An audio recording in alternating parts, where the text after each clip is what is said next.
You can replace this text with any text you wish. You can either write in this text box or paste your own text here. Try different languages and voices. Change the speed and the pitch of the voice. You can even tweak the SSML, speech synthesis markup language, to control how the different sections of the text sound. Click on SSML above to give it a try. Enjoy using text-to-speech. If he wants to pretend to be the head of government, he should at least follow the law, Jamie Raskin thought. West Front, U.S. Capitol, Washington, D.C., January 20, 2025. I, Donald J. Trump, do solemnly swear. His voice rang out clear and commanding, amplified by towering speakers over the west front of the Capitol. Hundreds of thousands stood packed together on the National Mall, cheering, chanting, waving their bright red MAGA flags. Their voices rose in the crisp winter air. A presidency that had been interrupted was now restored. Donald Trump was back on stage. He raised his right hand, his left resting on the Bible. His expression was calm, confident, untouched by time. He spoke of greatness, of strength, of a country that had been stolen and now reclaimed. Not everyone applauded. Seated in the front row, Elon Musk grinned, barely concealing his satisfaction. The tens of millions he had invested in Trump's campaign had just paid off. Most people didn't understand the game being played, but Musk did. He wasn't a politician, he was a businessman. And this was an investment, one that would yield extraordinary returns. The 47th President of the United States was his perfect business partner. Yet amid the thunderous cheers, one man only smirked bitterly from the sidelines of the stage. Jamie Raskin watched. How many of these promises would actually come true? Was America truly on the path to greatness, or had it just stepped into the biggest political circus in history? The inauguration ended with fireworks, and flags waved across the sky, but the illusion would not last long. January 21, 2025, 9 a.m. Oval Office. Donald Trump sat behind the resolute desk, signing executive orders at a blistering pace. Over 100 executive actions were issued within hours. Fast, unapologetic, absolute. He repealed nearly all immigration policies from the previous administration, restarted construction of the border wall, tightened citizenship laws targeting undocumented migrants, and slashed funding for international human rights organizations. Most notably, he formally recognized DOJ as a government entity. The political earthquake was felt within 48 hours. America was on fire. Protests erupted in major cities. Thousands flooded city halls in defiance. The southern border became a flashpoint of chaos, with mass arrests and emergency deportations. Meanwhile, inside the halls of Congress, Jamie Raskin slammed a stack of papers onto the table before a swarm of reporters. He just legitimized a private organization as a federal agency. No oversight. No accountability. No one even knows what data DOJ is collecting from us. The reporters pressed in, voices rising. One shouted above the noise. So, what do you think Musk is really doing? Raskin narrowed his eyes, gripping the papers in his hands. If he wants to pretend to be the head of government, he should at least follow the law. But the truth was clear. Musk no longer had to pretend. He was already part of the government without ever being elected. January 25, 2025, Roosevelt Room, the White House. The room was heavy with silence. The golden light from the chandelier cast a warm glow over the polished mahogany table, but the atmosphere was anything but inviting. This wasn't just a policy discussion. This was the future of an administration being decided. Donald Trump sat at the head of the table, arms crossed over his chest, chin tilted slightly upward, eyes narrowed in satisfaction. He didn't speak right away. This was his meeting, but all eyes were on the man standing across from him, Elon Musk. No official title. No government badge. But he was the most powerful man in the room. Dressed in an open-collared gray suit, Musk stood casually, almost lazily. Yet there wasn't a single person here who doubted his influence. Doge, the most powerful entity in the new administration, was in his hands. I think it's time we clarify Doge's position, Musk said, his voice calm but sharp as his gaze scanned the room. It's no longer a project. It's the machine that runs this administration, and it needs to be treated as such. J.D. Vance, the vice president, sat back, arms crossed, eyes fixed on Musk with careful scrutiny. Stephen Miller, the administration's political architect, leaned forward, eyes sharp. Doge already has authority in the administration, Miller said. What exactly do you mean by treated as such? Musk placed a folder on the table, his voice steady. Traditional government agencies. DHS and DOJ, they're slow. We spend weeks, months, sometimes years pushing through even the most basic policies. He looked up, his eyes glinting. Doge replaces that. It operates in real time, processes data instantly, and makes decisions before problems even arise. Trump nodded slightly, arms still crossed, but now visibly intrigued. Jamie Raskin, sitting across the table, leaned back, his voice cold. Sounds like you're turning Doge into the actual government. Musk didn't flinch. Government isn't the problem, how it operates is. Doge has no bureaucracy, no political gridlock, no inefficiencies. It works, and it has no oversight. Raskin shot back, no congressional review, no transparency? You want the government run by an algorithm? Musk smirked. If the algorithm works better than people, then why not? The tension in the room thickened. Raskin exhaled sharply and pushed a file forward. This is a direct violation of the Freedom of Information Act, FOIA. Doge is a government agency, so why isn't it subject to disclosure laws? Musk raised an eyebrow, his expression almost amused. FOIA? We all know that's just a paper wall. I guarantee there are loopholes big enough to fly a rocket through. Trump chuckled, a short laugh but enough to shift the atmosphere.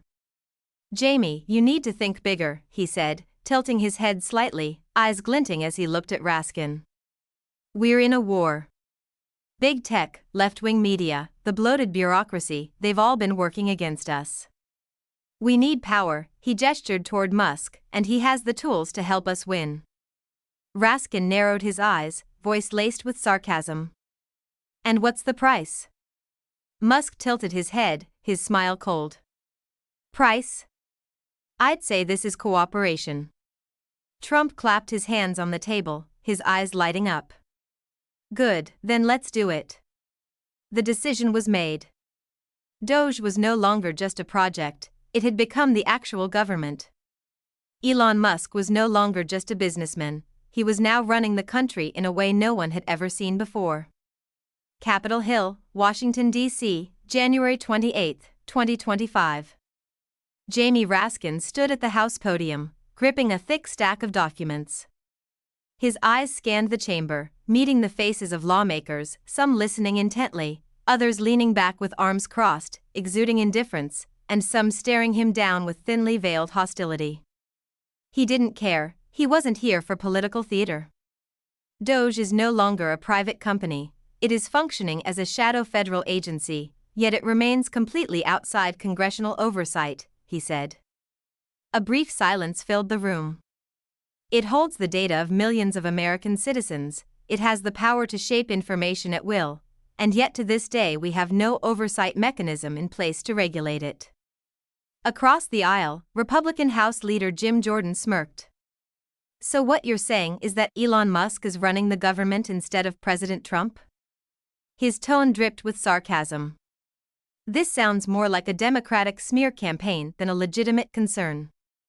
Murmurs rippled through the chamber. Raskin didn't flinch.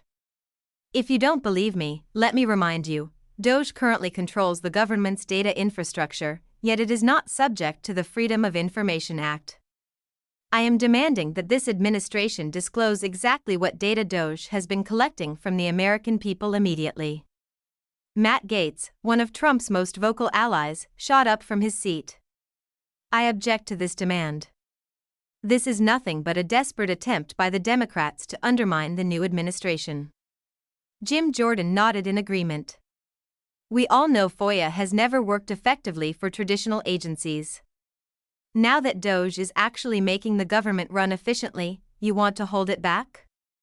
Raskin turned to them, his expression laced with disdain. Do you not see the problem here? You are allowing an unaccountable entity to function as part of the federal government without any oversight. This isn't reform, it's technological autocracy. A wave of protests erupted from the Republican benches, and a handful of Democratic lawmakers nodded in agreement with Raskin, but they were the minority. Raskin exhaled, placing both hands on the podium. He didn't need them to agree, he just needed to make sure they couldn't pretend they didn't know. If you believe DOJ has nothing to hide, then why not make the data public? For a moment, the Republican side fell silent. We will not participate in this charade, Jordan finally said. DOJ is not the problem, your party is. Despite pushback from Republican lawmakers, Congress officially summoned Elon Musk for a hearing. For the first time, the man running one of the most powerful data-driven platforms in America would have to answer a crucial question: who really controls our information? Musk leaned back in his chair, eyes fixed on the array of screens before him. Data flooded into the system at an incredible speed. Grok AI was ready. A voice from the control system came through the speakers. The algorithms are set. Do we begin? Musk nodded, tapping his fingers lightly on the desk. Release the feed. The machines roared to life. News articles were mass-produced, posts spread at lightning speed. Within an hour, platforms like Twitter, Facebook, and TikTok were saturated with a new narrative. A conservative news broadcast flickered onto the main screen. We have exclusive information from a high-ranking government official, the anchor said. This investigation isn't about transparency, it's part of a broader effort to undermine tech industry reforms. The anchor raised an eyebrow, voice laced with skepticism. So now they're trying to target a system that's actually working efficiently? The panel nodded in agreement. At the same time, pressure on lawmakers opposed to DOJ intensified. Congressman Raskin's phone buzzed nonstop. Aides entered his office, faces tense. Congressman, we have a problem. What kind of problem? An aide placed an iPad on his desk. The screen displayed threatening messages. Images of Raskin's family were circulating on extremist forums. They're claiming you're being paid off by tech giants to take down DOJ. Some outlets are even accusing you of working with foreign interest groups. Raskin took a deep breath, forcing himself to stay calm. I'm not surprised. But this time, they've taken it further than ever. The aide swiped to another image. Your home address. It was leaked this morning on a fringe forum. Raskin clenched his jaw. He's controlling the narrative. A Democratic congressman stepped in, face pale. I got a death threat in my email this morning. We can't let this continue. Raskin looked around the room, then picked up the folder on his desk. Then we don't have a choice. The investigation wouldn't stop, but Musk was already ahead of them. 6 days later, an internal document was leaked. Congressman, you need to see this, a staffer said, placing a thick envelope on Raskin's desk. Raskin opened it, eyes scanning the bold letters at the top of the first page. List of terminated federal investigators. He read quickly, then looked up. How many? The entire investigative team, 18 people. Silence filled the room. Raskin slowly placed the document back down. This isn't just about controlling information, he said grimly. He's dismantling oversight itself. Inside the Oval Office, former President Trump watched the news crawl across the screen. A senior aide stepped in cautiously. What do you make of this? Trump didn't take his eyes off the screen, fingers tapping lightly on the desk. We still have control of the situation, don't we? The aide hesitated. That depends on Musk. Trump smirked. Then let him do his job. Inside Doge headquarters, Musk wasn't concerned with Congress's response. He was no longer just a businessman, he was building something bigger. As lawmakers scrambled to respond to the deepening investigation, Trump sent shockwaves through the political landscape in an entirely different way. The White House, 10 a.m. Dozens of reporters crammed into the briefing room, cameras flashing as Trump walked in. Arms crossed, chin raised, he wore the expression of a man about to announce something historic. "I'll get straight to the point," Trump said, his voice brimming with confidence. "For years, we've watched Canada struggle, with a weak economy, political instability, and a government that relies too much on us. I think it's time we help them." The room froze for a split second before exploding into chaos. "Mr. President, what are you saying?" a CNN reporter asked. Trump raised a hand, signaling for silence. "This is no joke. We are seriously considering closer economic and political integration with Canada." The press room erupted. "Is this an act of aggression? Will Congress approve this plan? Has Canada agreed to this?" Trump narrowed his eyes, lips pressed into a thin line.